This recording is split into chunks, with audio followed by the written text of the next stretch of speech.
नीम करौली बाबा जी के परम भक्त से हुई विशेष चर्चा। नीम करौली बाबा जी के हैं अनेक चमत्कार, परम भक्त का कहना है इनके अनेकों चमत्कार। करौली बाबा के अलौकिक चमत्कार है के बारे में जाने और उनके अलौकिक चमत्कार के बारे में जाने। गांव से हैं और यदि आपके साथ कोई ऐसी घटना घटी हो आपके जीवन में तो उस पर प्रकाश डालें बाबा की लीलाओं के बारे में। बाबा की लीलाओं के बारे में तो इतनी लीलाएं हैं कि कोई गिनती नहीं उनकी कितनी लीलाएं हैं। और वास्तविकता ये है कि महाराज जिसके साथ जो लीला करते थे वो अलौकिक होती थी। मतलब आम आदमी किसी आदमी के साथ कुछ करना चाहे तो वो नहीं कर सकता था, महाराज जो करते थे हो जाता था। ये घटना मैं आपको यहीं की बताता हूँ कि एक बार भंडारे में मुझे जाना था बरखवार, मैं था उस समय।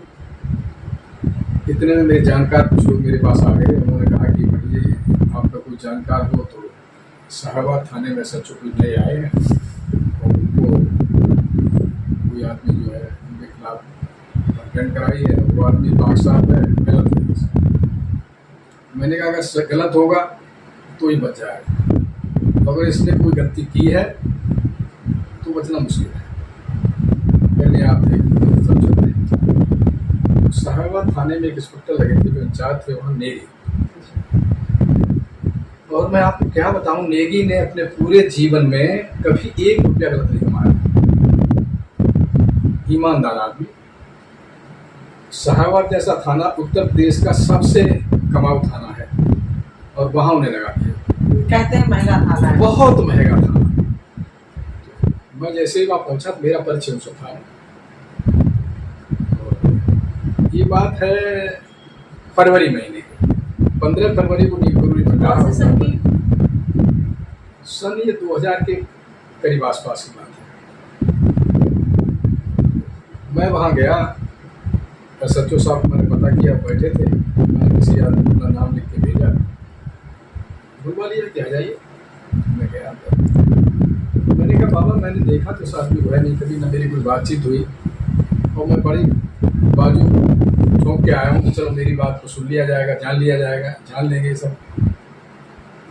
लेकिन जब अंदर पहुँचे तो उनसे बातचीत होने लगी। उन्होंने कहा कि भाई इस काम से सारी काम की बात हुई। मैंने कहा वो आदमी बिल्कुल निर्दोष है। नाम मैं इसलिए नहीं ले रहा हूँ उस आदमी का कि वो दुनिया में नहीं रहे, दूसरा नाम देना भी नहीं चाहिए कि वो ये सोचें कि हमारी बदनामी पंडित जी बैठ के वहाँ कर रहे हैं, मेरा नाम दे रहे हैं।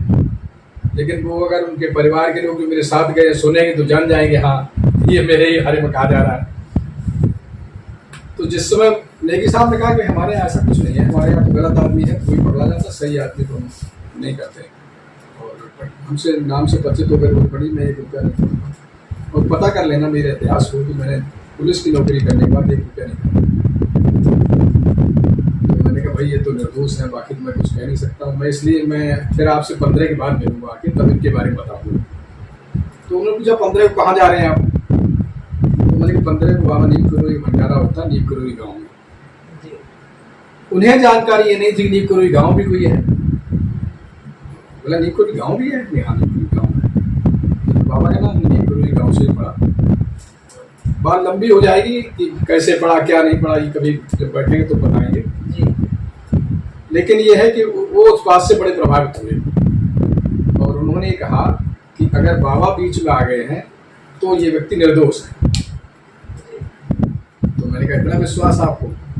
तो उन्होंने कहा बिल्कुल पक्का विश्वास। फिर उन्होंने अपने जीवन के बारे में बताया कि हम नेपाल के रहने वाले हैं और हमारी मदर और फादर ये सब टीचिंग लाइन में थे, अध्यापक थे। महाराज का दरबार जो है नैनीताल, वो नेपाल में बाबा वो नरेश का लगा हुआ था, तमाम भीड़ इकट्ठी थी। मेरी अवस्था बहुत छोटी थी, मैं 10 साल का था। ये इंस्पेक्टर साहब कह रहे हैं मेरे से जी। और मुझे जैसे ही बाबा ने दूर से देखा, बोले थानेदार को इधर बुलाओ। दूर से ही मुझे बुलाया। अब ये तो लोगों को पता था कि बाबा की वाणी सत्य होती है। तो मेरी मदर जो बाबा के पास आई, उन्होंने कहा बाबा आपने इसको थानेदार बोल दिया है तो ये थानेदार बनेगा? मुझे विश्वास आप कितना। मैं कहा पक्का बनेगा, थानेदार है? तो उनकी मेरे यहाँ तो सब टीचर है, इस लाइन में कोई गया ही नहीं। कह रही जाएगा? तो कह रहे देखो मैं आपके सामने बैठा हूँ और बाबा के उससे आशीर्वाद से बना हूं मैं, इसलिए मैं 1 रुपया नहीं लेता हूँ, सब उन्हीं को छोड़ा। ऐसे तमाम लोग जीवन में आए। गाँव में तमाम लीलाएं महाराज की, चलते ट्रेन को रोक देना, गंगा के बहाव में महाराज ऐसे निकलते चले जाते थे, अपने साथियों की बाजू पकड़ लेते थे, वो भी गंगा में बिना। आपके साथ ऐसी कोई घटना घटी हो? अरे मेरे साथ जीवन के बारे में कुछ बड़ी बताएं। हलपल घटना घटती है, तो किसी क्षण उसके बारे महाराज में थोड़ा सा आप बताएं। महाराज दूर नहीं होते हैं। जी, आपका वीडियो लंबा न हो जाए तो बताऊं। थोड़ा सा प्रकाश डालें। हाँ, कोई ऐसा क्षण नहीं जाता है जिंदगी का अगर आप महाराज को मानते हैं। महाराज कहते थे कि जो व्यक्ति मुझे एक बार अपना हाथ पकड़वा देता है, या मैं जिसका एक बार पकड़ लेता हूँ, वो कितना भी प्रयास करे मैं छोड़ता नहीं उसको। मेरा तो उन्होंने हाथ पकड़ रखा है और विश्वास के साथ कह रहा हूँ। एक बार की बात है, मैं दिल्ली से वृंदावन आश्रम जा रहा था और आश्रम में जब पहुंचा तो महाराज के बेटे बाबू धर्मराज जी बैठे हुए थे। मैं भी उनको अपना गुरु मानता था, जो कुछ है सब कुछ मानता था, वो हमारी बात को दिल से समझते थे। जैसे ही हम पहुंचे वहाँ तो बाबू जी बोले हमसे बहुत उल्टा बनता है। क्या गलती हो गई? क्या गलती हो गई? रास्ते में कोई अच्छा टेंट देख लेता है, सोचता बिटिया ऐसा भी ऐसे ही करूँगा। कहाँ टेंट देख लिया? उसी में लगा था, तूने देखा था टेंट?